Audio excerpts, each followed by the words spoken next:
Qala al-Imam al-Bukhari babu ad-du'ai idza inqata'atis subul min kathratil matar. Bab berdoa ketika banjir. Jadi boleh kita berdoa kepada Allah Subhanahu wa taala minta supaya apa? Supaya dihentikan ketika air hujan, ketika banjir. Sini Imam Bukhari ingin menjelaskan bahwa tidak dibutuhkan solat. Karena Rasulullah SAW di sini ketika datang sahabat itu minta kembali, dia tidak sholat istisqa, Rasulullah langsung berdoa. Diambil kesimpulan oleh Al-Imam Al-Bukhari rahimahullah bahwa berdoa supaya Allah Subhanahu wa taala menyelamatkan atau menghentikan air hujan itu tidak perlu kita untuk istisqa, tidak ada sunnahnya. Tidak ada sunnahnya sholat istisqa. Beda babnya kalau kita minta air hujan karena kekeringan.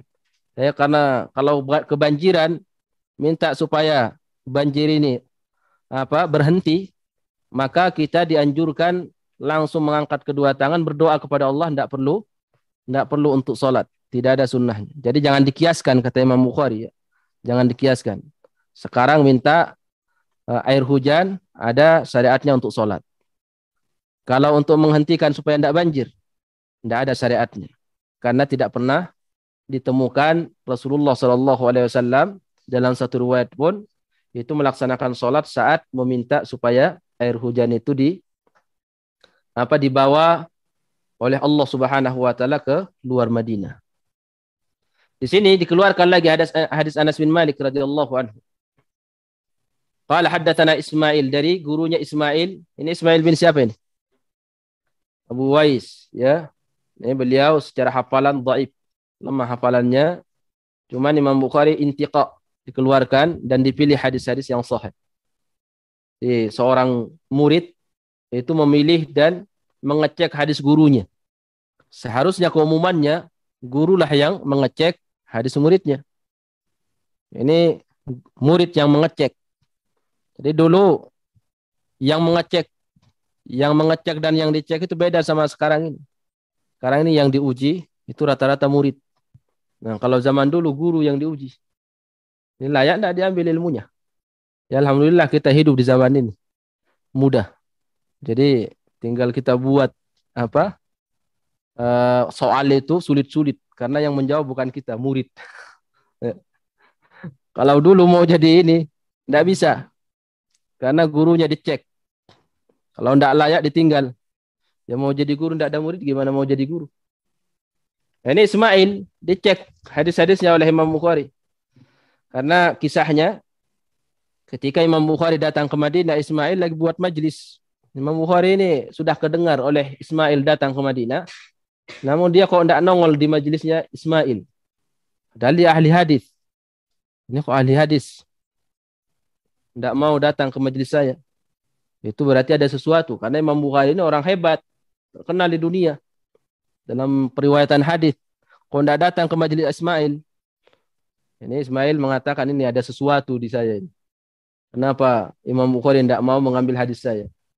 Akhirnya dia bawa satu kitab hadisnya. Ya, Ismail bin Abi Uwais ini. Dia serahkan kepada Imam Bukhari. Silahkan kamu cek ini. Mana hadis sahihnya. Kamu kasih tanda. Mana yang dhaif. Kamu kasih tanda juga. Biar saya tidak sampaikan ke murid saya. Ismail menyuruh Imam Bukhari ngecek. Karena Ismail terkenal dalam periwayatan hadis. Itu dhaif. Lemah hafalannya. Dan hadis yang dia tulis di dalam kitabnya ada hadis sahih, ada hadis dhaif. Jadi dia tidak tahu mana yang sahih, mana yang dhaif. Makanya tadi seperti yang saya sebutkan tadi, banyak dulu ahli hadis menghafal hadis itu banyak. Tapi untuk mengetahui perawi-perawi itu sedikit orangnya. Ya.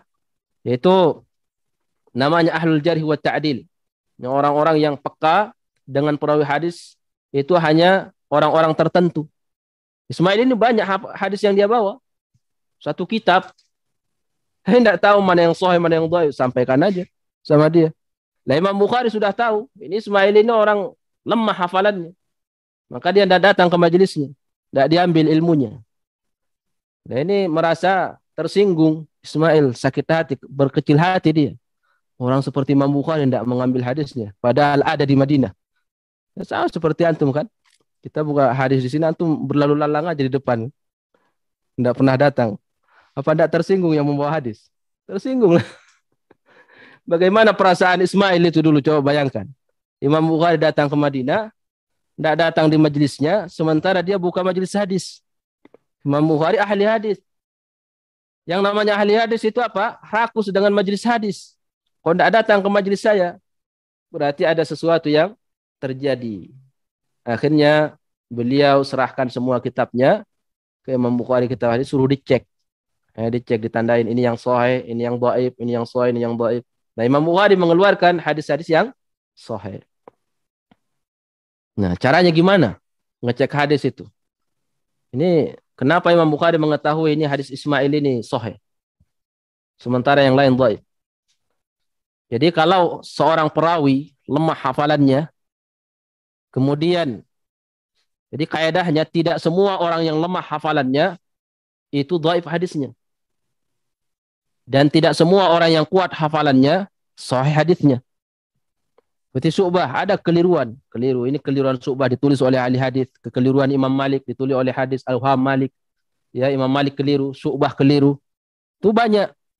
Padahal mereka orang-orang yang kuat hafalannya. Orang yang dhaif juga, ulama yang dhaif hafalannya, lemah hafalan. Tidak semua hadisnya tertolak. Nah, untuk mengetahui bahwa perawi yang lemah ini sahih hadisnya, hadis ini sahih, dari mana kita tahu? Ahli hadis mengeceknya muqaranah. Ya, ada perbandingan riwayat. Jadi hadis yang dibawakan oleh Ismail ini dibandingkanlah dengan hadis yang dibawakan oleh Abdullah bin Maslam Al-Qa'nabi, oleh Musaddad, ya, oleh Qutaibah bin Sa'id, ternyata sama riwayatnya.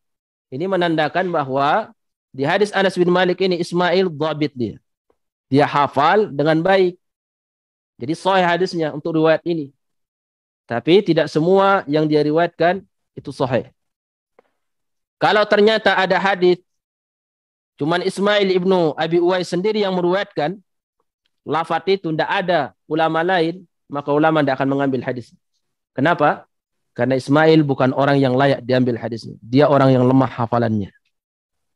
Kitab hadis yang dia tulis pun dia tidak tahu mana yang sahih, mana yang dhaif. Jadi Imam Bukhari mengeceknya itu muqaranah, dibandingkan riwayat. Seperti di sini, Ismail dikeluarkan hadisnya. Kenapa? Karena bukan sekedar Ismail yang mengeluarkan hadis ini. Di sana ada Abdullah bin Maslam Al-Qa'nabi, ada Musaddad ibnu Usarhad, ada Qutaibah bin Sa'id. Sebelumnya ada Muhammad ibnu Salam Al-Bikandi. Ternyata Ismail dalam hadis ini dia kuat hafalannya. Hafal betul dia hadis, diambil hadisnya. Jadi tidak semua orang yang lemah hafalannya dibuang hadisnya. Kapan dibuang hadis orang yang lemah hafalannya? Ketika bertentangan dengan hadis orang yang kuat hafalannya. Atau dia sendirian yang meruatkan hadis itu. Maka tidak diambil hadisnya. Kenapa? Karena dia orang yang tidak layak diambil hadisnya karena lemahnya hafalan. Dan juga yang kedua, dia Ismail ibnu Abi Uwais ini bukan orang yang dhabit dalam kitabah, dalam tulisan. Karena dhabit itu ada dua. Ada yang dhabit hafalannya, kuat hafalannya. Ada yang dhabit tulisannya. Dia jeli dalam tulisan. Saat menulis hadis, dia tahu ini hadis dhaif. Tidak dia tulis. Dia hanya nulis hadis-hadis sahih. Nah ini diambil seperti Abdul Razak. Abdul Razak itu kuatnya di kitab dia. Kuatnya di kitab. Makanya dia kalau mengajar hadis, dia bawa kitab. Tapi kitabnya dhabit. Jadi yang ada kita hadis-hadis sahih di dalamnya. Sehingga diambil semua hadisnya oleh Imam Ahmad.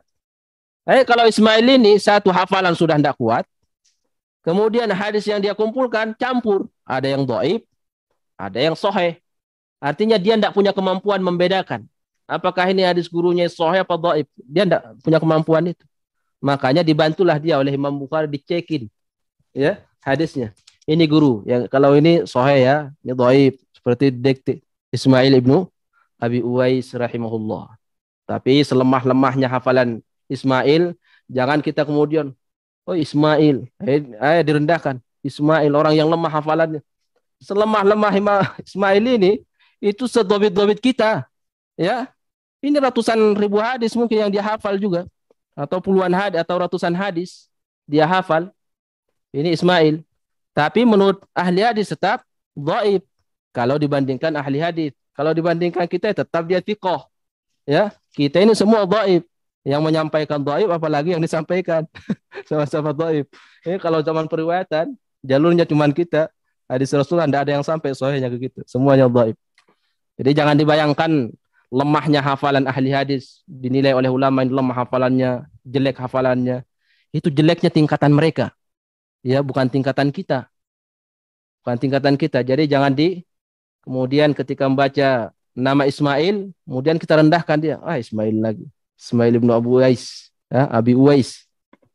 Hafalannya lemah. Nah, sekarang kita ingin menyampaikan satu hal. Ya, kapan seorang itu disebut kuat hafalannya?